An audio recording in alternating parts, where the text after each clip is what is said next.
மனித குலம் கொஞ்சம் கற்பனை, கொஞ்சம் பொய், இன்னும் கொஞ்சம் சொல்லப்போனால் அது நம்பிக்கொண்டு இருக்கிற ஒரு விதமான பழைய நம்பிக்கைகள், அதிலிருந்து வெளியே வருவதற்கு மனித குலம் விரும்பாது. எந்த விஷயத்தையுமே கொஞ்சம் மிகைப்படுத்தி சொல்லுவது என்பது மனிதர்களுடைய இயல்பு.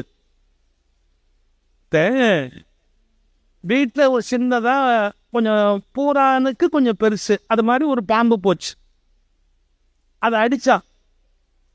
உங்கள் சம்சாரம் பக்கத்து வீட்டில் போய் சொன்னால் 5 அடிக்கு ஒரு பாம்பு எங்கள் வீட்டுக்காரர் அடித்தாருன்னார். அந்த அம்மா தெருவில் எல்லாரையும் பார்த்து அவங்க வீட்டுக்காரர் 15 அடிக்கு ஒரு பாம்பு போச்சான் அப்படின்னு அவர் ஆரம்பித்தார். 15 அடி அப்படின்னு. ஏன்னா சொல்கிறவங்க அந்தஸ்துக்கு ஏற்ற மாதிரி கூட்டிக்கணும். சொல்கிறவங்களுக்கு ஒரு அந்தஸ்து இருக்கு, நம்ம அந்தஸ்துக்கு பூரான்னு சொல்ல முடியாது இல்லை. அதனால அது பாம்பு ஆக்கணும், 5 அடி ஆக்கணும், அது 10 அடி ஆக்கணும் அவங்கவுங்க அந்தஸ்துக்கு. கடைசியில் என்ன ஆகி போச்சு, அனகோண்டாவாக மாறிடுச்சு. அப்படி சுற்றி அனகோண்டாவாகவே ஆகிப்போச்சு. இது அந்த ஊருக்கு ஒரு புதுசாக ஒரு துறவி வந்தார். அந்த துறவிகிட்ட ரொம்ப பெருமையாக சொன்னாங்க. அது மாதிரி அந்த வீட்டில் ஒரு பெரிய மனுஷன் இருக்கார், அவர் இது மாதிரி 550 அடிக்கு ஒரு பாம்பு அடித்தாருன்னா அவர் பயந்தே போயிட்டார். இவ்வளோ பெரிய மனுஷன் இருக்க ஊரில் நம்ம என்ன பண்ணுறதுன்னு அவன் வீட்டுக்கு கேட்டார், எப்போ நீ 550 அடி பாம்பு அடிச்சியான்னு கேட்டார். அவன் ஆமாம்னு சொல்லலை, இல்லைன்னு சொல்லலை. அனாவசியமாக ஒரு பெருமையை இழக்கக்கூடாது. சும்மா அமைதியாக இருந்து ஒரு விருது வருது, அதையே கெடுத்துக்குவானே அப்படின்ட்டு பேசாமல் நின்னான். அவருக்கு அவநம்பிக்கையில மனைவியை கேட்குறாரு, ஏம்மா இவர் 550 அடி பாம்பு அடித்தாரான்னு. அந்த அம்மாவுக்கு இப்போ ரொம்ப சந்தோஷம், இவர் அவ்வளோ பெரிய ஆள் ஆகிட்டார் போல் இருக்குது, இதை நாமளும் கெடுக்க வேண்டாம் அப்படின்னு அந்த அம்மா சும்மா இருந்தது. அந்த வீட்டில் இருந்த சின்ன குழந்தை அதை பார்த்து கேட்டார், ஏன்னா உங்கள் அப்பா 550 அடி பாம்பு அடித்தாரா அப்படின்னு. அந்த பையன் ஒரு கேள்வி கேட்டான், செத்த பாம்பு வளருமா ஐயா? இந்த உலகத்தில் செத்த பாம்பு எங்கேயாவது வளருமா ஐயா? நான் இதான் ஃபஸ்ட்டு டைமாக கேள்விப்படுறேன்னா. ஏன் அது 2 அடி, அது செத்தது எப்படி 550 அடி ஆச்சுன்னா? இதை தெரிஞ்சுக்கணும்னா நீங்கள் இந்தியாவில் பிறந்து வளரணும். ஏதோ இத்தனோண்டு நடந்ததை நம்மால் ஊதி ஊதி ஊதி பெரிய விஷயமாக்கி அதுக்கே கோயில் கட்டி அதில் 10 பேர் வசூல் பார்த்து அதை சில பேர் எம்எல்ஏ எம்பி வரைக்கும் மேலே போய் என்னென்ன பண்ண முடியுமோ அத்தனை அழிச்சாட்டியும் பண்ணும். இத்தனோண்டு விஷயம் ஒன்றுமே கிடையாது, அது ஊதுனா அவ்வளோதான். இது எதனால் வருகிறதுனா மனித மனத்துக்கு ஒரு பலவீனம் உண்டு. கொஞ்சம் எக்ஸாஜரேட் பண்ணலைன்னா நல்லா இருக்காது. எக்ஸாஜரேஷன் அப்படிங்கிறது மிகைப்படுத்துதல், தவிர்க்க முடியாது. இப்போ பாருங்களேன், நம்ம ஒரு வீட்டில் சாப்பிட்றோம், சாப்பாடு எப்படின்னா ரொம்ப நீங்கள் மிகைப்படுத்தலைன்னா அவங்க வருத்தப்படுவாங்க. அடுத்த வேலைக்கு வந்தால் போட மாட்டாங்க. ஒரு 7-8 சிக்கல் இருக்குது அனாவசியமாக. அதை விட என்னென்னா கூட்டிகிட்டு வந்த புருஷனை திட்டுவாங்க. ஒரு ஆளை கொண்டாந்து நிறுத்தினிய ஒரு வரி கூட நல்லா இருக்குன்னு சொல்லாமல் தின்னுபிட்டு எருமாடு மாதிரி புறம்பாரு அப்படிம்பாங்க. ஸோ நம்ம என்ன பண்ணுவோம், இப்போ நல்லா இருந்ததுங்க, இது வரைக்கும் நான் சாப்பிட்ட சாப்பாட்டில் இது மாதிரி ஒரு சாப்பாடு சாப்பிட்டது இல்லை, கொஞ்சம் புழுகுவோம். கொஞ்சம் புழுகலைன்னா நம்ம வாழ்க்கையை நடத்த முடியாது. ஆனால் நம்ம எவ்வளவு தூரத்துக்கு மேலே போகிறோம் அப்படின்னா கொஞ்சம் மிகை பொய் அப்படியே மேலே போகிறோம். நான் இதை குறை சொல்லலை, இலக்கியமே அப்போ தான் உருவாகும். கவிதைக்கு பொய் அழகுன்னு பாடலையா? கொஞ்சம் பொய் சேர்க்கறது தான் கவிதைக்கு அழகாக இருக்கும், வேறு வழியே கிடையாது. நீங்களாம் நல்ல போத்துக்கிட்டு வரணும்னா ஆப்போசிட்டாக கொஞ்சம் சேர்த்துக்கிற மாதிரி. நான் நீங்களான்னு பொதுவாக தான் சொன்னேனே ஒழிய ஆம்பளையா பொம்பளையா அது யாரெல்லாம் ஆப்போசிட்டாக போடுறீங்களோ அவங்க எல்லாருமே சேர்த்துக்குங்க. அதில் போய் நான் தலையிடுறதுக்கு தயாராக இல்லை. அது கொஞ்சம் போட்டால் பூத்துக்கிட்டு வரும் பார்த்தீங்களா, அது மாதிரி கொஞ்சம் ஆப்போசிட்டாக போடணும் கவிதையில். இப்போ வீட்டில் குழந்தை அழுவுது, அம்மா தாலாட்டு பாடுற போது என்ன பாடுவாங்க, குழந்தை அழுத கண்ணீர் ஆறாய் பெருகி வர. இதை விட அந்த புழுகு ஆகாச புழுகு இருக்குதா? எங்கேயாவது ஆறு வருமா? வந்தால் காவிரி தகராறே நமக்கு வராது. 2 குழந்தைய கிள்ளி விட்டா போகிறோம், அது பாட்டுக்கு ஆறாக பெருகி வரும். நமக்கும் கர்நாடகாவுக்கும் தகராறே கிடையாது. ஒரு 8 பிள்ளைங்களை ஒன்றா வச்சுக்கலன்னா கதை முடிஞ்சு போச்சு இல்லையா? அது உண்மை இல்லை. அந்த தாயினுடைய மனம் அந்த குழந்தை அழுதது பெருசாக தெரியுது, எக்ஸாஜரேஷன். குழந்தை அழுத கண்ணீர் ஆராய் பெருகி வர, அதில் யானை குளித்தேற குதிரை குளித்தேற வழிப்போக்கர் வாய் கழுவ. இதெல்லாம் தான் மிகைப்படுத்துதல். மிகைப்படுத்துவதை கூட சகிச்சுக்கலாம். ஆனால் அதுக்கு அடுத்த ஸ்டேஜ் அவர் சொல்றது என்ன தெரியுங்களா? பொய்களை நியாயப்படுத்துதல். இந்த வித்தியாசத்தை நீங்க புரிஞ்சுக்கணும். பொய்களை நியாயப்படுத்துதல், இது எந்த வகையில் நியாயத்தோடு சேர்த்து ஒரு பொய்யை நியாயப்படுத்தி கொண்டே போகலாமா? ஒரு சின்ன உண்மைங்க, நம்ம தெரிஞ்சிருக்கிற எல்லாருக்கும் தெரிஞ்சிருக்கிற ஒரு உண்மைங்க. என்ன? நாம் அனைவரும் இன்றைக்கு இந்தியாவில் பின்பற்றி கொண்டிருக்கிற இந்து மதம் என்பது பல மதங்களுடைய கூட்டமைப்பு. இவ்வளவுதான் ஒரு சிம்பிள் உண்மை. எப்படி 7-8 கடவுள் இருக்க முடியும்? சிவன் ஒரு முழுமுதற் கடவுள் சைவத்தில் இருக்குது, திருமால் அப்படின்னு ஒரு முழுமுதற் கடவுள் வைணவத்தில் இருக்குது, அன்னை காளி கொற்றவை அப்படின்னு ஒரு பெண்ணை வணங்குகின்ற வழிபாடு சக்தி வழிபாட்டில் இருக்குது. ஒரு எளிய விஷயம், அது ஒரு முழுமுதற் பொருள்னு, அது கூட சாமி வடிவத்தை மாத்திரலாம். பிலாசபி அத்வைதம், துவைதம், விசிஷ்டாத்வைதம், சைவ சித்தாந்தம், எப்படி பிலாசாபிக்கல் பிரான்ச்சஸ் உண்டாக முடியும்? பிலாசபியில் எப்படி கிளாசிபிகேஷன் உள்ள வந்தது? ஒரு மதத்துக்கு ஒரு தத்துவம் தானே சார் இருக்க முடியும். அத்வைதம்னா அதோடு நின்று போட வேண்டியது தானே. அதில் எப்படி விசிஷ்டாத்வைதம் வர முடியும்? அதில் சைவ சித்தாந்தம் எப்படி வர முடியும்? ஸோ ஃபிலாசபி நிறைய இருக்கு. ஐடல் அதாவது சிலை, அது வெவ்வேறு இருக்கு, வடிவம் நிறைய இருக்கு. அப்போ சிம்பிள் என்ன, நம்ம 7-8 பேர் ஒன்றா இருந்தோம், சண்டைகிண்ட போடாமல் நம்ம இருக்கணும்னா ஒரே வழி, லெட் அஸ் மெர்ஜ் டுகெதர். நம்ம இணைஞ்சுக்குவோம், அட்ஜஸ்ட் பண்ணிக்குவோம், கொஞ்சம் முன்ன பின்ன இருந்தாலும் பரவாயில்லை, நம்ம ஒன்றா இருந்துக்குவோம் அப்படின்னு பல்வேறு மதங்களை இணைத்து கொண்டது இந்து மதம். இந்த உண்மையை சொல்றதுல என்ன வருத்தம் இருக்குது? இந்த உண்மையை நம்ம எப்படி கொண்டு போறோம்னு கேட்டீங்கன்னா, அதை ஒரே மதமா ஆக்குவேன் அப்படின்னு பிடிவாதம் பிடிச்சு அவனை நசுக்கி இவனை நசுக்கி இவனை பொழிஞ்சு அவனை பொழிஞ்சு பயனில்லை. இன்னைக்கு சொல்றேன் பாருங்க, எவ்வளவு வன்முறைகளை பிரயோகித்தாலும் உண்மையை உங்களால் சாகடிக்க முடியாது. எவ்வளவு வன்முறைகளை பிரயோகித்தாலும் உண்மைகளை உங்களால் சாகடிக்க முடியாது. அது 5000 ஆண்டுகளுக்கு பிறகு கூட எழுந்து நின்று கர்ஜிக்க தொடங்கும். எப்படி நீங்க உண்மையை அழிச்சிட முடியும் இந்த உலகத்திலிருந்து? It is an affiliation. எல்லாத்தையும் இணைக்கப்பட்டது. எப்ப நீ சிவனை வச்சிருக்கியா வச்சுக்க, எதுக்கு பெருமாள் வச்சிருக்க திட்டுற? ஒன்று பண்ணலாம். என்ன, மதுரையில் ஒரு கல்யாணம் பண்ணிட்டா சரியா போச்சு, மீனாட்சி கல்யாணம்னு ஒரு கல்யாணம் பண்ணி கூட்டிட்டு வாப்பா. பெருமாளும் அங்கேருந்து வந்தாரு, சிவபெருமான் கல்யாணம் பண்ணாரு, மீனாட்சி சிவபெருமானுக்கு திருமாலுக்கு தங்கச்சி அப்படின்னு ஒரு ஒருமைப்பாட்டை உண்டு பண்றோம். ஸோ என்ன புரிஞ்சுக்கணும், பலவிதமான மதங்களுடைய ஒருங்கிணைப்பாக ஒரு மதம் உருவாயிற்று அப்படிங்கிறது ஒரு சிம்பிள் ட்ரூத். அதை நம்ம அப்படியே சொல்ல முடியாது. நாங்கள் சொல்ற மாதிரி திருப்பி சொல்லுன்னு ஆரம்பிச்சா ஒரு உண்மையை கூட பேசக்கூடாது அந்த நாட்டில். இதோட அடுத்த நீட்சி எங்க வருது அப்படின்னு கேட்டீங்கன்னா, பல்வேறு நாடுகளுடைய ஒருங்கிணைப்பு தான் இந்தியா என்ற நாடு. பல நாடுகள் ஒன்றாச்சு. நீங்க ஆதி காலத்திலேருந்து கேளுங்க, 56 தேசத்து அரசர்களும் 56 தேசத்து அரசர்களும் அப்படின்னு சொல்லிக்கிட்டு இருந்தோம். காந்தகார் உட்பட, காந்தார தேசம் உட்பட நம்ம எல்லாத்தையும் சேர்த்து இணைச்சு சொல்லிக்கிட்டு இருந்தோம். 56 தேசத்து ராஜாக்கள், 56 தேசத்து ராஜாக்கள் அப்படின்னு. அப்புறம் என்னாச்சு, ஒரு நெசசிட்டி நமக்கு ஏற்பட்டது. ஆங்கிலேயர்கள், முகலாயர்கள் அவங்களுடைய வரவுக்கு பிறகெல்லாம் இந்த நாட்டை கட்டமைக்கிற போது நம்ம என்ன பண்ண வேண்டியது, நம்ம எல்லாருமா சேர்ந்து ஒரு நாட்டை உருவாக்கிக்கலாம், நம்ம ஒத்துமையா இருக்கலாம், நம்ம ஏன் சண்டை போடணும், நமக்குள்ள பலவீனமா இருந்தா இன்னொருத்தன் வந்துருவான் அப்படின்னு. நான் தமிழ் பேசுறேன்பா, நான் கன்னடம் பேசுறேன்பா, நான் மலையாளம் பேசுறேன்பா, நான் ராஜஸ்தானி பேசுறேன், மராட்டி பேசுறேன், எது வேணாலும் பேசலாம்பா, நம்ம என்ன வேணாலும் சாப்பிடலாம்பா. ஒருத்தன் கோதுமை சாப்பிடுவான், ஒருத்தன் அரிசி சாப்பிடுவான், ஒருத்தன் கேழ்வரகு சாப்பிடுவான், ஒருத்தன் தலைப்பா மேலே கட்டிக்குவான், ஒருத்தன் வந்து இடுப்பில் கட்டிக்குவான், என்னமோ ட்ரெஸ் பண்ணுவோம், விதவிதமாக உடுத்துவோம், விதவிதமாக பேசுவோம், விதவிதமாக இருப்போம். ஆனால் நம்ம எல்லாரும் ஒன்றா சேர்ந்து ஒரு நாடாக இருக்கலாம் அப்படிங்கிறது ஒரு நல்ல பண்பாட்டினுடைய முடிவு. இப்போ எல்லாரும் இணைஞ்சு ஒரு நாடாக ஆயிருக்கிறோம் அப்படிங்கிற அந்த கருத்தை மனசில் வாங்கிட்டா சண்டை போட மாட்டோம். ஏன்னா நம்ம ஏற்கனவே தனித்தனியாக இருந்தோம், சேர்ந்திருக்கிறோம். தனியாக இருப்பது பலம் அல்ல, பலவீனம் என்று தெரிந்து கொண்டு சேர்ந்திருக்கிறோம் அப்படிங்கிறது ஒரு உண்மை. இந்த உண்மையை சொல்லாது, இந்த உண்மையை சொல்லக்கூடாது, மொழியெல்லாம் அப்படி பேசக்கூடாது, இனமெல்லாம் பேசக்கூடாது, தனித்தனியான மதங்கள்னு பேசக்கூடாதுன்னா எப்படி பேசாமல் இருக்க முடியும்? சார், எங்கள் பெரியப்பம்பையனாவே இருக்கலாம், என் சொத்துல ஒரு 5 ஏக்கர் ஆட்டையை போட்ட சும்மா இருப்பேனா? எங்கள் பெரியப்பம்பையனாவே இருந்தால் கூட 5 ஏக்கர் ஆட்டையை போட்டவே, ஆனாலும் நான் அண்ணன் மரியாதை கொடுக்குறேன் இல்லையா? அது மாதிரி என்ன நடந்ததுங்கிற வரலாற்றை நான் எழுதி வச்சுக்க மாட்டேன்னா? எழுதி வச்சுக்காது, வரலாற்றை மாற்றி எழுது அப்படின்னா. உண்மைகளை வரலாற்றின் பக்கங்களிலிருந்து அழிக்கிற கொடூரமான முயற்சி அண்மை காலமாக அரங்கேறி கொண்டிருக்கிறது.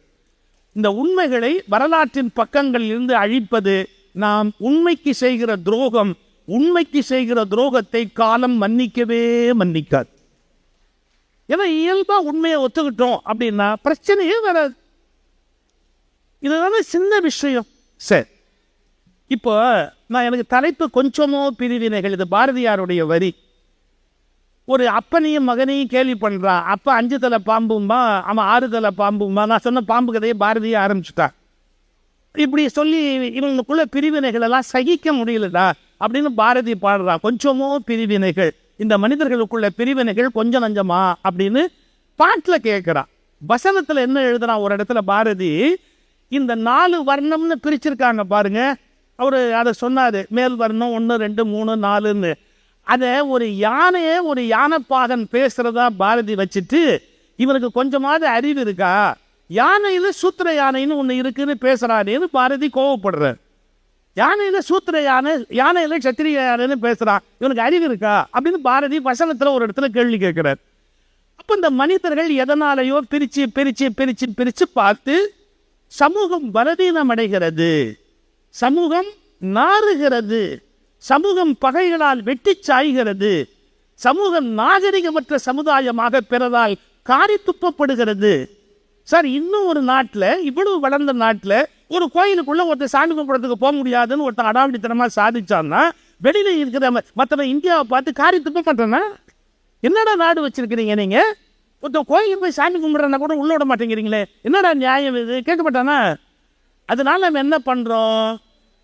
நம்முடைய குறைபாடுகளை களையணும், நம்முடைய பிரிவினைகளை களையணும் அப்படின்னு சொல்லு. இப்போ நீங்க ஒன்ன புரிஞ்சுக்கணும். பிரிவு என்பது வேறு, நல்ல கவனிக்கணும். பிரிவு என்பது வேறு, பிளவு என்பது வேறு, பகிர்வு என்பது வேறு. நீங்க நல்ல ஆழமா சிந்திச்சு பார்த்தா தான் தெரியும். பிளவு என்பது வேறு, பிரிவு என்பது வேறு, பகிர்வு என்பது வேறு. இது 3ஐயும் கன்ஃபியூஸ் பண்ணிக்க கூடாது. ரொம்ப முக்கியமான விஷயம். இது பாருங்களேன், இப்போ ஒரு செடி நல்ல வளருதுங்கிறதுக்கு என்ன அடையாளம் தெரியுங்களா? அந்த செடி ஒரு 2 கிளை 3 கிளை 4 கிளையோ அது அப்படி தன்னை அப்படியே பிளந்து கொண்டே போனாதான் அது ஒரு வகையான வளர்ச்சிக்கு அடையாளம். விவசாயம் தெரிஞ்சவங்களுக்கு தெரியும் என்ன, அந்த காம்பை கிள்ளி, அந்த முன்பகுதியை கிள்ளி விடுவாங்க, இலைப்பகுதியை கிள்ளி விடுவாங்க. கிள்ளி விட்டா என்ன ஆகும்னா பொண்ணு 3 கிளையாக வரும், கிளச்சிக்கிட்டு வரும். அப்போ அதிகம் பூ பூக்கும், அதிகம் காய் காய்க்கும், அதிக விளைச்சல் கிடைக்கும் விவசாயி இல்லைங்களா? அப்போ ஒன்றை கட் பண்ற போது அது 3ஆ விரிச்சுக்குது, 5ஆ விரிஞ்சுக்குது அப்படின்னா அது நன்மை தருதா கெடுதல் தருதா? அது பிரிகிற போது ஏகப்பட்ட காய் கொடுக்குது, ஏகப்பட்ட நன்மையை கொடுக்குது, அது வளர்ச்சி. எனவே வளர்ச்சிக்காக செய்கிற பிரிவுகள் தவறற்றவை. அதை இயற்கை வச்சிருக்கு, வளர்ச்சிக்காகவே சில பிரிவுகளும் வச்சிருக்கு. இப்போ மெடிக்கல் ஃபீல்டு அப்படிங்கிறத எடுத்தீங்கன்னா அன்னைக்கெல்லாம் ஒரே ஒரு டாக்டர், ஒரே விதமான ட்ரீட்மெண்ட் தான்.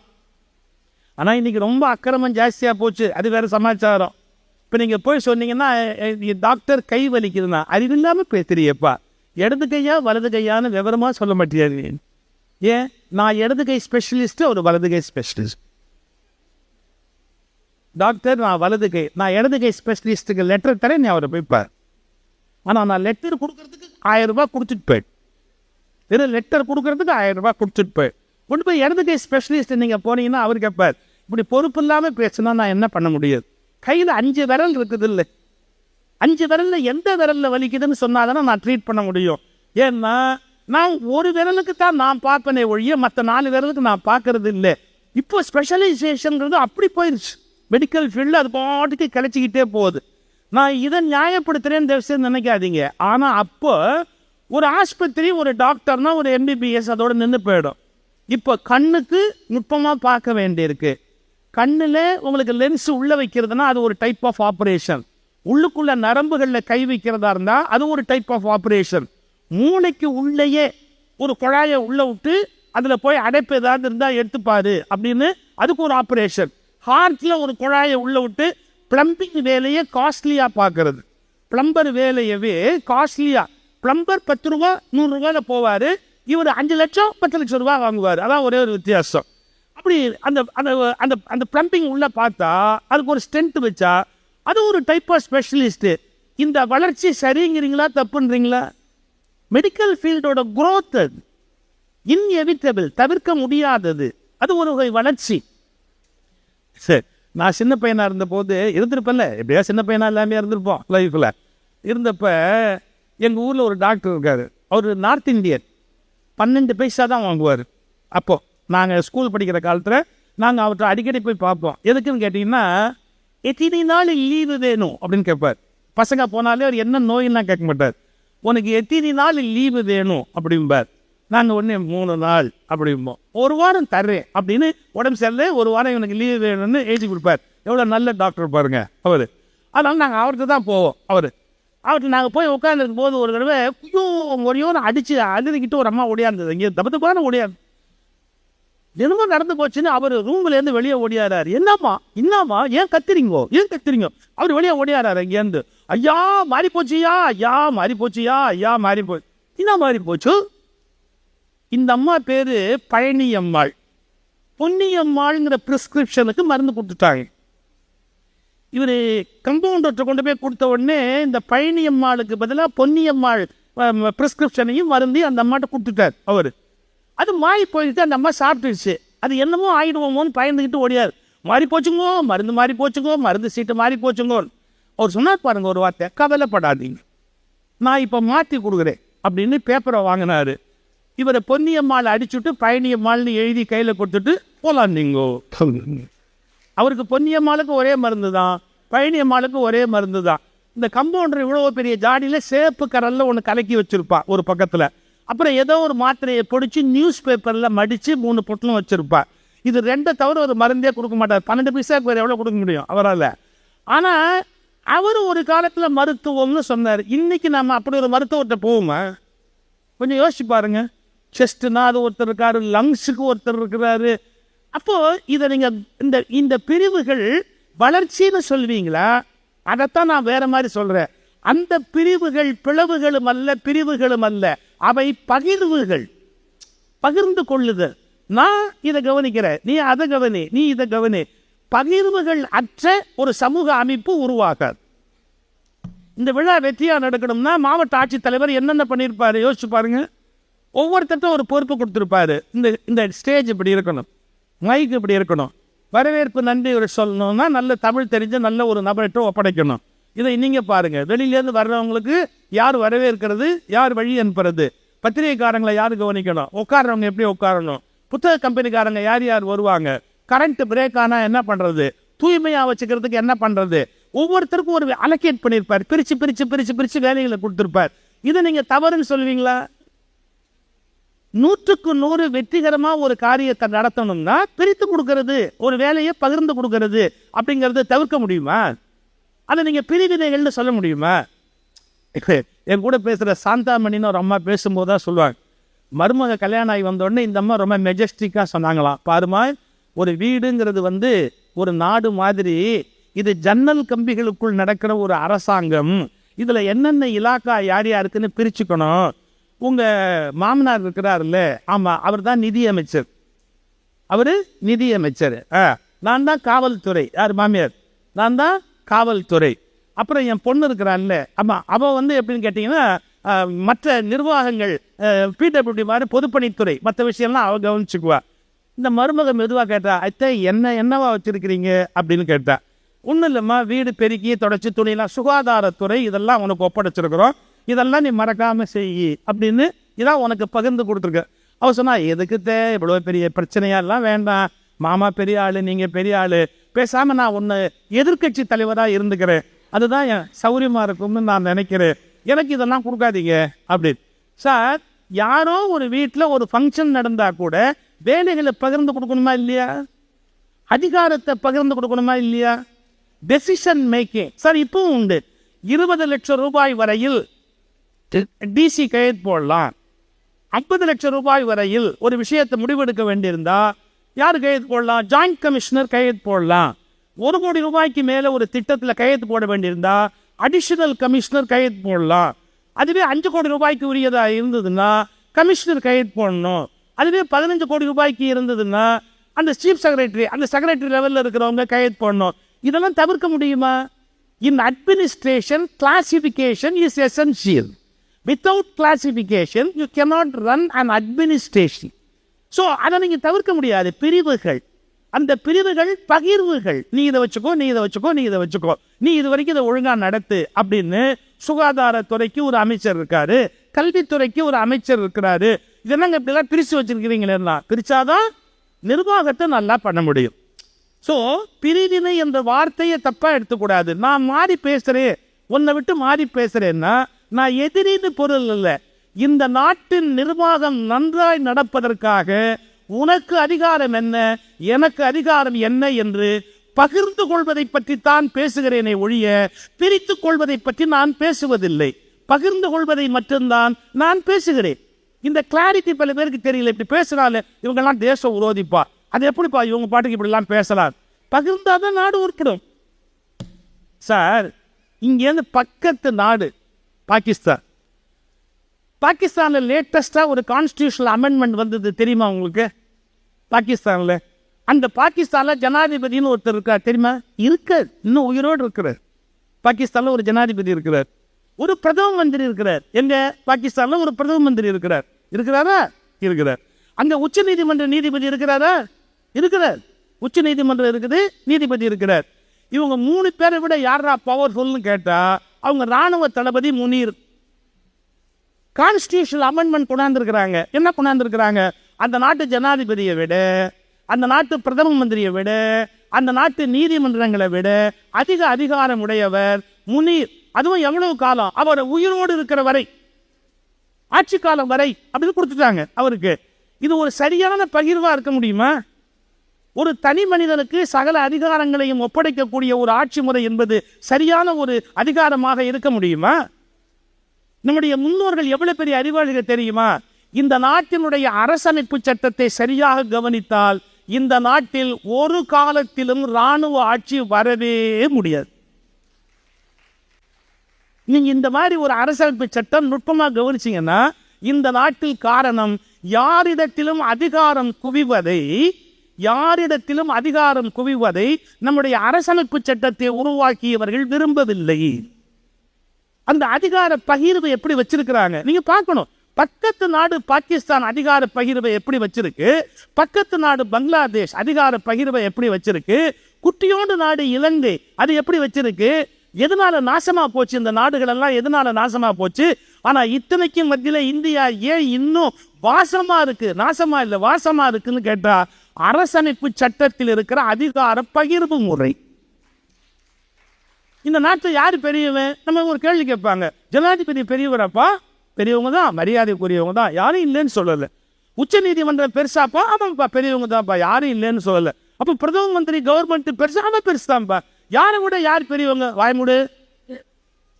யாரை விட யார் பெரியவங்க? வாய்மூடு. ஏன்? யாரும் யாரையும் விட பெரியவங்க இல்லை. எல்லாத்த விட சத்தியம் தான் மேலானது, தர்மம் தான் மேலானது, அரசமைப்பு சட்டம் தான் மேலானது. 3 பேருமே இதுக்கு வேலைக்காரங்க. 3 பேருமே இதுக்கு வேலைக்காரங்க. ஒரு 4 வருஷம் 5 வருஷம் 8 வருஷம் 10 வருஷம் வேலை பார்த்துட்டு மரியாதையா வெளியே போனோம். எப்படி? 4 வருஷம் 5 வருஷம் மரியாதையா வேலை பார்த்துட்டு மரியாதையா வெளியே போனோம். எல்லாத்தையும் விட நான் பெரிய அண்ணன் ஆரம்பிச்சா பாகிஸ்தானுக்கு நடக்கிற கதி தான் இந்தியாவுக்கும் ஆயிடும்.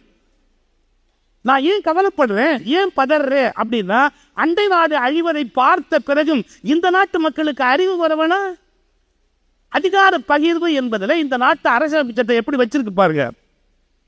பார்லிமெண்ட் அப்படின்னு ஒன்று இருக்கு, அதே மாதிரி மாநிலத்தில் சட்டமன்றம் அப்படின்னு ஒன்று இருக்கு. அதுல பிரதிநிதிகள் கூடி எல்லாம் சேர்ந்து ஒரு முடிவு எடுக்கிறாங்க. அப்படி எடுக்கிற முடிவுக்கு காரணம் பார்லிமெண்ட்டும் அதை கண்ட்ரோல் பண்ற கவர்மெண்ட்டும். ஏன்னா பார்லிமெண்ட்ல தான் கவர்மெண்ட் எலெக்ட் ஆகுது. ஆனா மறந்துடாதீங்க, இவங்க அந்த சட்டத்தை எழுதிட்டதுனாலேயே அந்த சட்டத்தை நீதிமன்றம் ஒத்துக்கணும்னு அவசியம் கிடையாது. அந்த சட்டம் செல்லாதுன்னு அறிவிக்கிற அதிகாரம் நீதிமன்றத்துக்கு இருக்குது. அப்ப நீதிமன்றம் தான் பவர்ஃபுல்லா கிடையாது. அந்த நீதிபதியை வெளியே போ அப்படின்னு தீர்மானம் நிறைவேற்றுற அதிகாரம் பார்லிமெண்ட்டுக்கு இருக்குது. இப்ப நீங்க யாருக்கு இந்த நாட்டில் அதிகாரம் கொடுத்துருக்காங்க?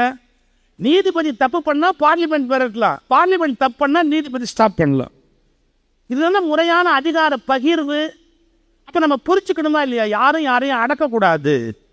இந்த நாட்டில் அரசுக்கு எந்த ஒரு அதிகாரம் இருக்கு? சட்டமன்றம், முதலமைச்சர், அவருக்கு ஒரு அதிகாரம் இருக்கு.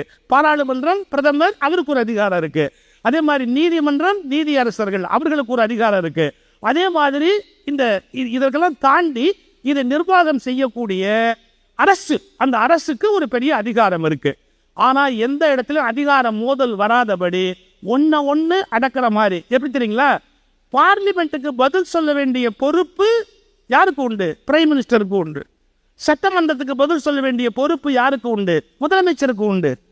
ஏன்னா சட்டமன்றத்தில் நீங்க விளக்க சொல்லி ஆகணும், கேள்வி கேட்டால் பதில் சொல்லி ஆகணும். அப்போ நீங்க பதில் சொல்ல வேண்டிய பொறுப்பு இருக்கு. அதுல ஒரு அதிகபட்சமான மெஜாரிட்டி உறுப்பினர்கள் எழுந்திருச்சு நீங்க சொல்றது தப்பு அப்படின்னா அரசு கவுந்து போச்சுன்னு அர்த்தம். அப்ப நிரந்தரமான அதிகாரி அல்ல பிரதமரோ முதல்வரோ, யாருமோ நிரந்தரமானதல்ல. பாராளுமன்றம் சட்டமன்றத்தின் ஒப்புதலை பெறுகிற வரையில் தான் அவர்களுக்கு அதிகாரம் உண்டே ஒழிய இந்த நாட்டில் நபர்களுக்கு அதிகாரம் இல்லை. அந்தந்த பதவிகளுக்கு மட்டும்தான் பொறுப்பு தரப்பட்டிருக்கிறது. இந்த பகிர்வு இருக்கு இல்லையா, அது பிரிவினை இல்லை. இதை நம்ம ரொம்ப நுட்பமாகவும் சரியாகவும் புரிஞ்சுக்கணும். சார், இப்போ கூட ஒரு ஜட்ஜ்மெண்ட் வந்தபோது நம்ம எல்லாரும் ஒரு வருத்தப்பட்டோம். அதை பற்றி நான் இங்கே பேசுறதுக்கான லா ஃபோரம் இல்லை இது. ஆனால் ஒன்றே ஒன்று சொல்கிறேன் பார்த்தீங்களா, நாம் டைம் ஃப்ரேம் அப்படிங்கிறது ஜனாதிபதிக்கும் கவர்னருக்கும் இதுக்கு முந்தின 2 பேர் பெஞ்சில் கொடுத்தாங்க. அதை இவங்க ஒத்துக்கலை. எங்களுடைய அபிப்பிராயப்படி அப்படி டைம் ஃப்ரேம் நம்ம கொடுக்க முடியாது அப்படின்னாங்க. அதில் என்ன சிக்கல் இருக்குன்னு லா நல்லா படித்தவங்களுக்கு தெரியும். கான்ஸ்டியூஷனில் இல்லாத ஒரு விஷயத்தை நீதிமன்றம் ப்ரொனவுன்ஸ் பண்ண முடியாது. கான்ஸ்டியூஷனில் இல்லாத ஒரு விஷயத்தை நீதிமன்றம் ப்ரொனவுன்ஸ் பண்ண முடியாது. இங்கே ஒரு வேக்கூம், ஒரு காலி இடம் இருக்கு, இங்கே நேரம் கெடு ஃபிக்ஸ் பண்ணலை, நேர கெடு ஃபிக்ஸ் பண்ணுங்கோ அப்படின்னு சொல்கிறது தான் ஒரு நீதிமன்றம் சொல்ல முடியுமே ஒழிய 10 நாள் 15 நாள் 20 நாள்னு அவங்க சொல்ல முடியாது. ஸோ அந்த சட்டத்தை அணுகுகிற போது கான்ஸ்டியூஷனை மையமாக வச்சு ஒரு முடிவுக்கு வராங்க. அதே நேரத்தில் இன்னொரு விஷயத்தை கிளியர் பண்ணுறாங்க. தேர் cannot be 2 drivers. ஒரு என்ஜினை ஓட்டுறதுக்கு 2 டிரைவர் இருக்க முடியாது. தேர் cannot be 2 drivers. Chief minister தான் டிரைவரை ஒழிய கவர்னர் டிரைவர் இல்லை. ரொம்ப கிளியரா அந்த தீர்ப்பில் ஒரு கோடி காட்டிட்டு போறாங்க. கவர்னர் டிரைவர் இல்லை, எலெக்டட் கவர்மெண்ட் மட்டும்தான் டிரைவராக இருக்க முடியும் அப்படிங்கிற இதான் அதிகார பகிர்வு. இவருடைய பொறுப்பு என்ன, அவருடைய பொறுப்பு என்ன? இப்போ நீங்கள் யோசிப்பீங்க, இது கொஞ்சம் வழவழா குழகுழான்னு இல்லையா அப்படின்னா. தர்மமே அப்படித்தான் இருக்கும், வழவழா குழகுழான்னு தான் இருக்கும். ஒரு சைடு எடுத்து பேச முடியாது. ஏன் பேச முடியாதுன்னா, ஒரு சைடு எப்போவுமே நியாயமாக இருக்காது. 2 சைடையும் எடுத்து பார்த்து தான் ஒரு முடிவுக்கு வர வேண்டியிருக்கும். இதில் என்ன ஒரே ஒரு சிக்கல் தெரியுங்களா, எவ்வளவு தான் நீங்கள் சட்டம் எழுதினாலும் அதை நிறைவேற்றுற மனசுக்குள்ள கல்மிஷம் இருந்தால் அதை காப்பாற்ற முடியாது. எத்தனை வேணாலும் அறங்களை கொண்டு வரலாம், ஆனால் நிறைவேற்றுறவன் மனசுக்குள்ள கல்மிஷத்தோடு இருந்தான்னா நீங்கள் எப்படி ஒரு தர்மத்தை நிலைநாட்ட முடியும்? அப்போ நிறைவேற்றுற மனுஷன்ட்டு தூய்மை இருக்கணும். இன்னும் சரியாக சொல்லட்டுமா, நம்முடைய அரசமைப்பு சட்டத்தை வடிவமைத்தவர்கள் இவ்வளவு மோசமானவர்கள் எல்லாம் உயர்ந்த பதவிகளுக்கு வருவார்கள் என்று அப்போது நினைத்து பார்க்கவில்லை. இதான் உண்மை. இதை சொல்றதுக்கு நான் கொஞ்சம் கூட வெட்கப்படவே இல்லை. நம்முடைய அரசமைப்பு சட்டத்தை உருவாக்கியவர்கள் இவ்வளவு மோசமானவர்கள் எல்லாம் இந்த இடங்களில் வந்து உட்காருவார்கள் என்று அவர்கள் கனவிலும் நினைக்கவில்லை. அதனால பெருந்தன்மையா விட்டுட்டு போயிட்டாங்க. என்ன பெருந்தன்மையா? ஒரு டேட்டுக்கிட்டலாம் போடலை. 5 நிமிஷத்துக்குள்ள சொல்லு, 10 நிமிஷத்துக்குள்ள முடிவு சொல்லு, 30 நாளைக்குள்ள சொல்லுன்னு சொல்லலை. அவங்க முடிவை எடுக்கிற அளவுக்கு கண்ணியமா இருப்பாங்கன்னு நம்புனாங்க. எடுக்காம நான் அழிச்சாட்டியம் பண்ணுவேன்னு யாராவது நம்புவாங்களா? அப்ப நம்முடைய அரசமைப்பு சட்டத்திலையும் தவறு இல்லை, அதை அமைத்தவங்களுக்கும் தவறு இல்லை. கண்ணியமற்றவர்கள் உயர்ந்த பதவிகள் இருப்பதால் தான் மிக மிக மோசமான சிக்கல்கள் நாட்டில் ஏற்பட்டு கொண்டிருக்கின்றன. இதை மக்கள் புரிச்சுக்கணும். எந்தெந்த இடத்துல எந்தெந்த மாதிரியான அந்த வாக்கு சுத்தம், மனதில் ஒரு நேர்மை, நடுநிலை தவறாமல் நடக்க வேண்டிய கடப்பாடு உயர்ந்த பதவியில் இருக்கிறவங்களுக்கு அது இருக்கணும். சார், பல பேர் நம்ப மாட்டாங்க. இந்திரா காந்தி காங்கிரஸ் பிரசிடென்டா மாறுறாங்க. ஜவஹர்லால் நேரு அப்போ பிரைம் மினிஸ்டரா இருக்கார். நம்புவீங்களா? ஒரு பீரியடு அந்த அம்மா ஒரு ஸ்டேட் கவர்மெண்ட்டை டிஸ்மிஸ் பண்ண சொல்றாங்க. நேரு முடியாதுன்ட்டு, பண்ண முடியாது அப்படிங்கிறார். காங்கிரஸ் கமிட்டி பிரசிடென்ட், காங்கிரஸோட முடிவு டிஸ்மிஸ் பண்ணணும், பண்ணக்கூடாது நேரு சொல்றார்.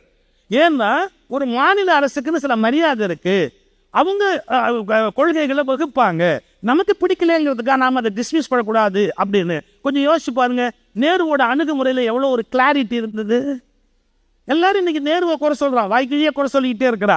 நேரு சொன்னார் தவறு, அவங்க மக்களால் தேர்ந்தெடுக்கப்பட்டவங்க, அவங்கள நம்ம உடனே டிஸ்மிஸ் பண்ணக்கூடாது.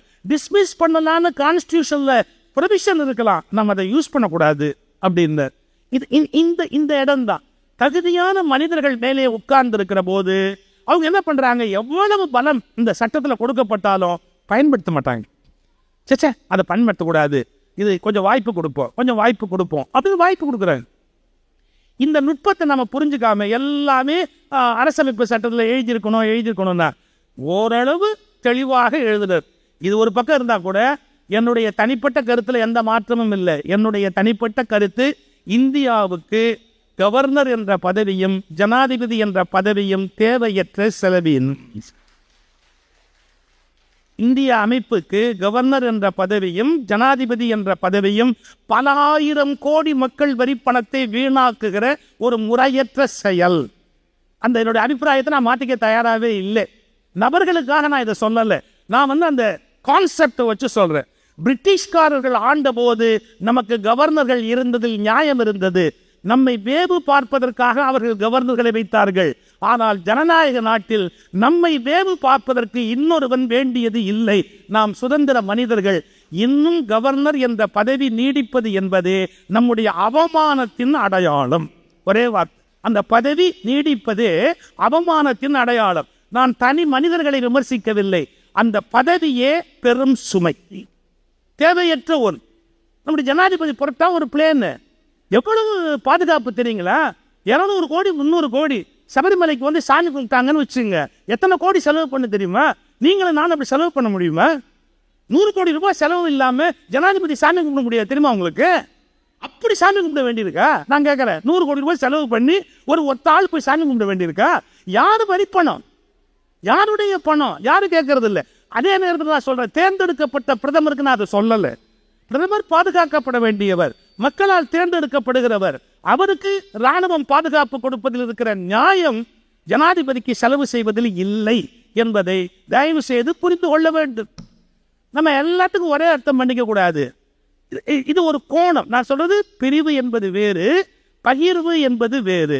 இந்த பகிர்வை பிரிவாக நினைத்து குழப்பிக் கொள்வது என்பது நல்லது அல்ல.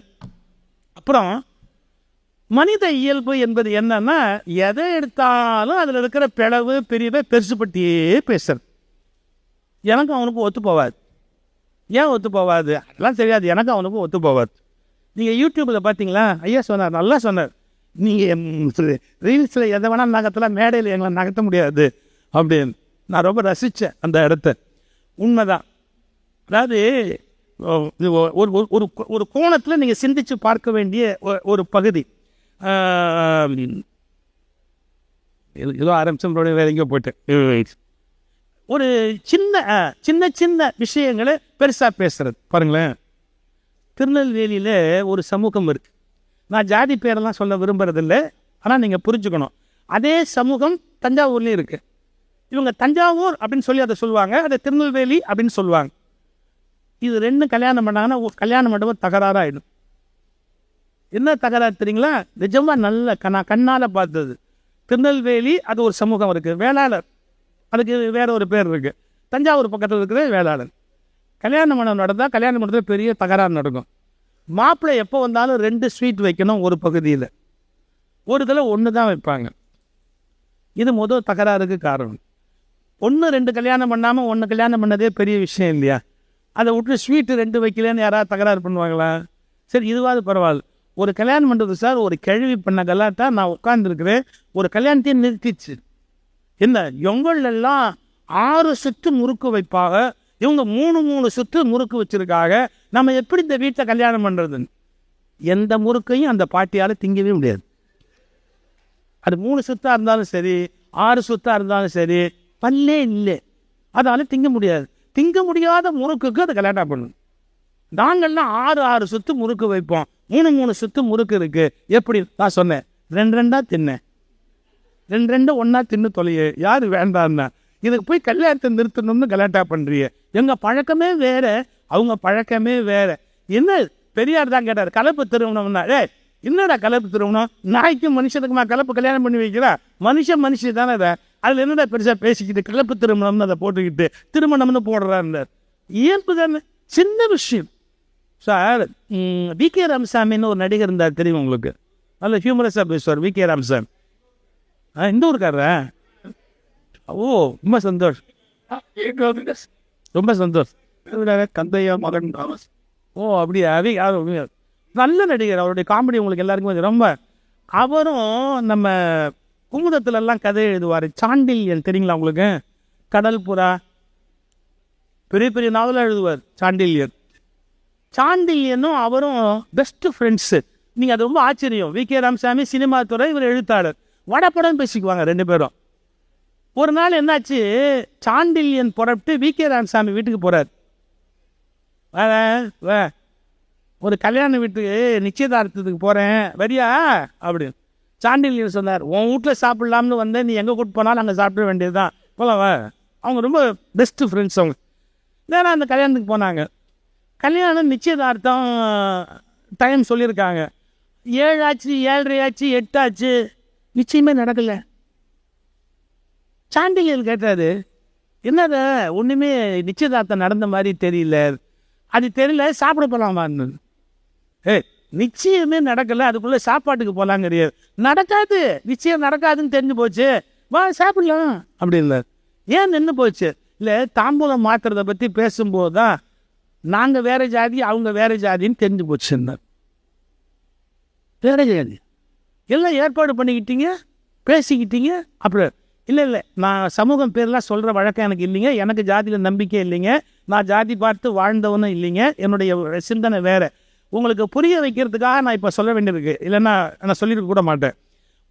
வாணிப செட்டியார்கள்னு ஒரு பகை, அதில் வி.கே. ராமசாமி அவர் சொல்கிறாரு, நாங்கள் தாலி தட்டு மாற்றும் போது தான் உண்மை தெரிஞ்சது, அவங்க வேறு வாணிப செட்டியார், நாங்கள் வேறு வாணிப செட்டியார், கல்யாணம் நின்று போச்சுன்னு.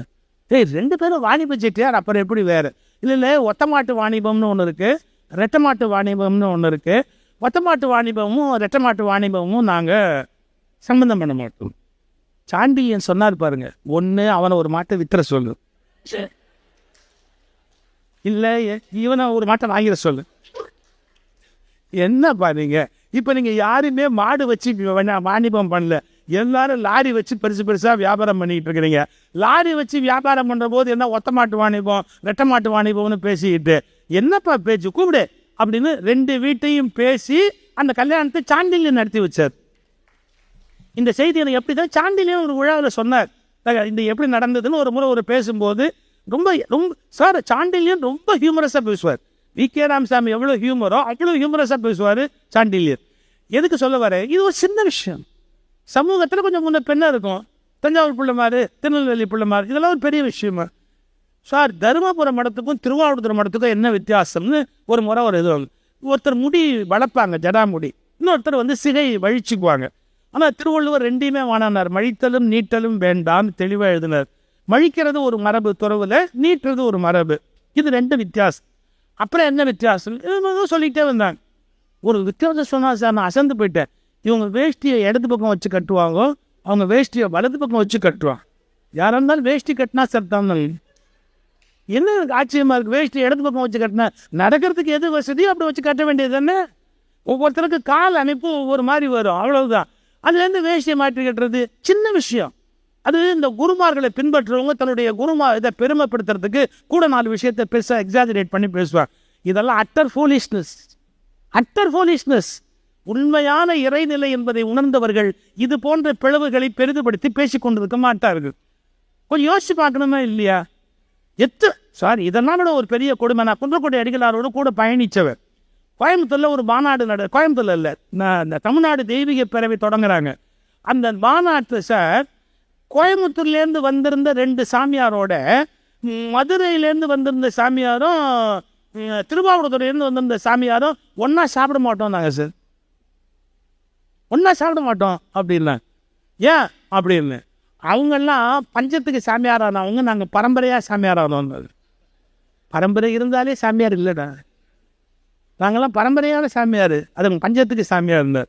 என்னன்னு கேட்டால் அசைவம் சாப்பிட்றவங்களா இருந்து சைவமாக மாறி வந்தவங்களாம் அவங்களாம். இவங்க பரம்பரையோ சைவமா, இது ஒரு பெரிய விஷயமா பிரிவுது. சைவமும் அசைவமும் அவங்களுடைய பர்சனல் சாய்ஸ். நல்லா புரிஞ்சுக்கோங்க, it is a personal choice. அதை அவங்களும் அவங்க குடும்பமும் டாக்டரும் முடிவு பண்ணுமே ஒழிய அதை யாரும் தெருவில் போகிறவங்க முடிவு பண்ண முடியாது. நீ சைவம் சாப்பிட்ணும் அசைவம் சாப்பிட்ணும் வேற யாருக்குமே அந்த ரைட்ஸ் கிடையாது. அதை முடிவு பண்ணலாம், அதை குடும்பம் முடிவு பண்ணலாம், இல்லாட்டி அவங்க டாக்டர் முடிவு பண்ணலாம். யாருமே இல்லாமல் அசைவம் சாப்பிட்றவங்க எல்லாருமே கொஞ்சம் குறைஞ்சவங்க யாராவது பேசலாமா? அப்படி தப்பு இல்லையா? ஏதோ ஒரு பிரிவினையை கொண்டு வந்து உயர்வு தாழ்வு கற்பிப்பது என்பது என்ன வகையில் நியாயம்? நான் ஒரு முறை சொல்லும்போது கிளாசிஃபிகேஷன் அப்படிங்கிறது இல்லாமல் அட்மினிஸ்ட்ரேஷனுங்கிறது இல்லைங்கிற மேனேஜ்மெண்ட் பிரின்சிபிள் எனக்கு தெரியும். கிளாஸிஃபை பண்ணணும், கிளாஸ் 1, கிளாஸ் 2, கிளாஸ் 3, கிளாஸ் 4. அதே மாதிரி தானே சார் கீதையிலையும் வந்து வர்ணாசிரமம் பிரிக்கப்பட்டிருக்குன்னு ஆர்கியூ பண்ணுவாங்க. உன்னை மறந்துடக்கூடாது, ரொம்ப தெளிவாக உன்னை மறந்துடக்கூடாது. என்ன பை பர்த் இந்த இதெல்லாம் பிரிக்கலை, ஆனால் அங்கே பை பர்த் பிரிச்சிருக்கு. பை பர்த் பிரிக்கக்கூடாது அப்படிங்கிற தெளிவு நமக்கு ஏற்படணுமா இல்லையா? பை பர்த்தே ஒருத்தன் கிளாஸ் 1, பை பர்த்தே ஒருத்தன் கிளாஸ் 2, பை பர்த்தே ஒருத்தன் கிளாஸ் 4னா அது அயோக்கியத்தனம் இல்லை? ஏதோ ஒரு நிர்வாகம்னு வரும்போது கிளாஸ் 1 கிளாஸ் 2 தவிர்க்க முடியாது. ஆனால் அது பை பர்த் அப்படின்னு டிசைட் பண்ணுற போது நாங்கள் ஒத்துக்க மாட்டோம். பிறப்புக்கும் எல்லா உயிருக்குங்கிறது தான் எங்கள் கோட்பாடு. அப்படி இருக்கிற போது நாங்கள் ஏன் அதை ஏற்றுக்கணும்? ஸோ கிளாசிஃபிகேஷனுங்கிறது நியாயப்படுத்தணும்னா அதில் நிஜமான லாஜிக்கல் ரீசன்ஸ் இருக்கு. இப்போ பிளட்டில் இருக்குது, ஒரு பிளட் குரூப்பு இன்னொரு பிளட் குரூப்பு கொடுக்கக்கூடாது. சில குரூப் தான் ஒத்து போகும், அது ஒன்றோட ஒன்று. ஆனால் நீங்கள் இஷ்டத்துக்கு யார் பிளட்டை வேணாலும் யாருக்கும் ஏற்றிட முடியாது. அந்த கிளாசிஃபிகேஷன் நியாயப்படுத்தக்கூடிய ஒன்று இல்லைங்களா? அது தவிர்க்க முடியாது மெடிக்கல் சயின்ஸில். ஆனால் இந்த பொண்ணை கொடுக்கக்கூடாது அப்படிங்கிறதுலையும் அவன் ஒன்று கொண்டாந்து வச்சு கிளாசிஃபிகேஷனை வச்சு பேசினா அதை எப்படி ஏற்றுக்க முடியும்? இதை தான் புரிஞ்சுக்கணும். நியாயமான பகிர்வுகள் என்பது என்ன, நியாயமற்ற பகிர்வுகள் என்பது என்ன? ஒவ்வொரு வகையிலையும் தொடர்ந்து ஒரு காலத்தில் அநீதி நடந்துக்கிட்டார். இந்த நூற்றாண்டில் கூட சார் கோயிலுக்குள்ளே யாரோ போகக்கூடாது அப்படின்றத பிடிவாக தான் பேசுகிறாங்க சார். அதெல்லாம் அவங்களாம் கோயிலுக்குள்ளே போகக்கூடாது, தப்பு, போகவே கூடாது. அவர் எப்படி இப்படி பேசுறது? பெருந்தலைவர் காமராஜர் அதை மாற்றுறதுக்கு ஒரு பியூட்டிஃபுல் ஐடியா பண்ணார். அவன் போகக்கூடாது இவன் போகக்கூடாதுன்னு சொல்லாது, கக்கன் அவங்கள அறநிலையத்துறைக்கு அமைச்சராகவே ஆக்குறார். யாராவது சொல்லிப்பாரு, இப்போ யாராவது சொல்ல முடியுமா? இப்போ ஸோ யோசிக்கணும். பிரிவுகளையும் பிளவுகளையும் பெருசுப்படுத்திக்கிட்டே போனால் ஒரு மதம் பலவீனம் அடையும், ஒரு நாடு பலவீனம் அடையும். பலவீனம் வேண்டான்னு நம்ம எல்லாம் ஒன்று சேர்ந்து உட்கார்ந்துருக்குறோம். அப்போ ஒருத்தர் குத்திக்கிட்டே இருந்தால் வலிக்காதா? யாருக்கு வலிக்குமோ அவன் கோவப்பட மாட்டானா? இந்த உண்மைகளை எல்லாம் நாம் மனம் விட்டு பேசுவதற்கு தயாராக இருக்கும். அதே மாதிரி சடங்குகள் ஒரு ஒரு ஒரு சமூகத்துக்கு இன்னொரு சமூகத்துக்கு வித்தியாசமாக இருக்கும். அதெல்லாம் ஒரு பெரிய விஷயமே இல்லை. இன்றைக்கி சடங்கே இல்லாமல் திருமணம் பண்ணால் கூட தான் குழந்தை பிறகுது. அதை விட கொடுமை பல. என்னதான் நல்ல முறையாக திருமணம் பண்ணாலும் இப்போல்லாம் ஃபெர்டிலிட்டி சென்டர் உதவி இல்லாமல் குழந்தை பிறக்க மாட்டேங்குது. எப்படி ஆகி போச்சு பாருங்கள் இந்த நாட்டில். ஃபெர்டிலிட்டி சென்டர் உதவி இல்லாமல் குழந்தையே பிறக்க மாட்டேங்குது. அப்போ நம்ம என்ன புரிஞ்சுக்கணும்? சடங்குகள்லாம் ஒரு பெரிய விஷயம் அல்ல. அவைகளை தலைமையில் தூக்கி வச்சுக்கிட்டு பிரிவினைகளை பெருசாக பேசிக்கிட்டு கோபப்பட்டு சண்டை போட்டு உறவுகளை முறித்து இவைகளெல்லாம் மாற்றப்பட வேண்டியது. நான் முதல்ல தொட்ட அந்த விஷயந்தான். இந்திய அரசமைப்பு சட்டத்தில் அதிகார பகிர்வு என்பதை எப்படி வச்சிருக்கிறாங்கன்னா, யாரும் ஒருத்தரை இன்னொருத்தர் மேவிட முடியாது. இவங்க தான் ஃபுல் பவர், கிடையவே கிடையாது. ஏன்னு கேட்டிங்கன்னா, ஒரு மினிஸ்ட்ரியை டிஸ்மிஸ் பண்ணுற ரைட்டு பிரசிடென்ட்டுக்கு இருக்குது. ஒரு மினிஸ்ட்ரி செல்லாதுன்னு அறிவிக்கக்கூடிய அதிகாரம் உச்சநீதிமன்றத்துக்கு இருக்குது. பீகாரில் ஒரு டெசிஷன் எடுத்தாங்க. பீகார் சட்டமன்றம் உருவான போது மெஜாரிட்டி இப்போ இல்லை, மெஜாரிட்டி சரியாக வரலன்னு சொல்லி ஐயா அப்துல் கலாம் பீரியடில் அந்த ஸ்டேட் அசம்பிளியை டிசால்வ் பண்ணாங்க. கோர்ட்டு ஒத்துக்கலை. அந்த அவங்க சட்டசபையை ஃபேஸே பண்ணாமல் இதை கவர்னர் பிரசிடென்ட்டுக்கு எழுதி டிசால்வ் பண்ணது தவறு. ஜனாதிபதி தவறுதலாக வழிநடத்தப்பட்டார். ஜட்ஜ்மெண்ட்டில் வார்த்தை அப்துல் கலாமுக்கு கோர்ட்டு கொடுத்த வார்த்தை, ஜனாதிபதி தவறுதலாக வழிநடத்தப்பட்டார் அப்படின்னு. அந்த வார்த்தைக்கு அவர் துடிச்சு போயிட்டார். நான் திருப்பி சொன்னேன் அதை டிஸ்மிஸ் பண்ண வேண்டான்னு. என்னை கட்டாயப்படுத்தி டிஸ்மிஸ் பண்ணுறதுக்கு கையெழுத்து போட வச்சாங்க. ஆனால் அதுக்காக நான் விலகிறதுக்கு கூட தயாராக இருக்கிறேன் அப்படின்னார் டாக்டர் அப்துல் கலாம். இதை எதுக்கு சொல்ல வர, ஒரு சட்டமன்றத்தில் அதை நீக்குகிற உரிமை ஜனாதிபதிக்கு சட்ட புஸ்தகத்தில் இருக்கு. நீக்கியது செல்லாது என்று அறிவிக்கிற உரிமை உச்ச நீதிமன்றத்துக்கு இருக்குது. எவ்வளவு பியூட்டிஃபுல்லாக பின்னிருக்காங்க பார்த்தீங்களா அந்த அதிகாரத்தை. ஜனாதிபதி ஒரு உத்தரவு போடுறாரு, அந்த உத்தரவு செல்லாதுன்னு போடுறதுக்கு ரைட்டு. நான் ராமாயணத்தில் ஒரு வார்த்தை சொல்கிறது, அனுமன் வந்து நிற்கிறான், அவனை கொல்லுன்னு ராவணன் உத்தரவு போட்டதா பாட்டில் வரும். கொல்மின், இவனை கொல்லுங்கடா அப்படின்னு. அப்போ ஒருத்தர் எந்திரிச்சு நில்மின் அப்படிம்பா, அதாவது stay. Ravanan government GO issue பண்ணுது, அதுக்கு ஸ்டே யார் இஷ்யூ பண்ண முடியும்? கோர்ட்டு தான் இஷ்யூ பண்ண முடியும். கம்பன் எவ்வளோ பியூட்டிஃபுல்லான கவிஞன் தெரியுங்களா? கொல்மின் என்றான், நில்மின் என்றான், அதுக்கு கவுண்டர் யாரு? கொல்மின் என்றான் ராவணன், நில்மின் என்றான் நீதியான்னு போட்டான். என்ன நீதியான்? அட்மினிஸ்ட்ரேட்டிவ் பவரை விட ஜுடிஷியல் பவர் கூட அப்படிங்கிறத அன்னைக்கு இலக்கியம் எழுதுகிற போதே கம்பன் கோடிட்டு காட்டிட்டு போறான். அட்மினிஸ்ட்ரேட்டிவ் ஆர்டர் கொல்மின், நில்மின் அப்படின்ற ஸ்டே நீதியான்னு போட்டான். நீதி உள்ளவன், அதை நிறுத்துவதற்கு வலிமை உடையவன் அப்படின்னு போட்டான். ஸோ ஜுடிஷியலினுடைய தன்மையை நாம் புரிஞ்சுக்கணும். அதே மாதிரி நீ சின்ன குழந்தைங்க யாரையாவது கூப்பிட்டு நீ எந்த ஸ்கூல் படிக்கிற அப்படின்னு கேட்டீங்கன்னா ஸ்கூல் பேர் சொல்லும். எந்த கிளாஸ் படிக்கிற? 7th ஸ்டாண்டர்ட், ஆ பிரிவு அப்படிங்க. நம்ம ஆ பிரிவு இல்லாமல் கேட்டோம் இல்லை. ஸோ செக்ஷன் பிரிக்கிறானே, அதெல்லாம் பிரிவினையா? இல்லை. நிர்வாக வசதிக்காக செக்ஷன் பிரிக்கிறான். ஒரு 200 குழந்தைங்க படிக்குது அப்படின்னா எப்படி ஒருத்தரே பாடம் சொல்ல முடியும்? 40 குழந்தைங்க 5 செக்ஷன் வைக்கிறோம் அப்படின்னா அதில் உயர்வு தாழ்வு கிடையாது. அதனால இந்த 3 விஷயத்தை புரிஞ்சுக்கங்க. பிரிவு வேறு, பிளவு வேறு, பகிர்வு வேறு. சில பிரிவுகள் தவிர்க்க முடியாதவை, அது கிளாசிஃபிகேஷன். ஆனால் அந்த பிரிவை குறை சொல்லக்கூடாது, அது நிர்வாக வசதிக்காக ஏற்படுத்தப்பட்டது. ஆனால் அது பிறவியிலேயே வந்துவிட்டது என்று பேசுவது நியாயமற்ற ஒரு பேச்சு. எனவே எங்கு பிரிவுகள் தேவை, எங்கு பிரிவுகள் தேவையில்லை என்பதை பற்றிய தெளிவு நம்முடைய மனதில் வர வேண்டும். இத்தகைய அறிவு, புத்தகங்கள் கொடுக்கிற அறிவு, நல்ல சிந்தனையாளர்கள் கொடுக்கிற அறிவு நமக்கு மிகப்பெரிய தெளிவு கொடுப்பதற்கு வாய்ப்பு இருக்கிறது. எனவே பாரதி இன்னும் மறுபடியும் கொஞ்சமோ பிரிவினைகள் என்று அழுது வருத்தப்படுகிற வாய்ப்பை ஏற்படுத்தக்கூடாது. பாரதி மகிழும்படியாக நாம் ஒன்றுபட்டால் ஒன்று தாழ்வு, நம்மில் ஒற்றுமை நீங்கில் அனைவருக்கும் தாழ்வு என்று வேற்றுமையில் ஒற்றுமை என்கிற இந்திய பண்பாட்டை காப்பாற்றுவோம். நன்றி.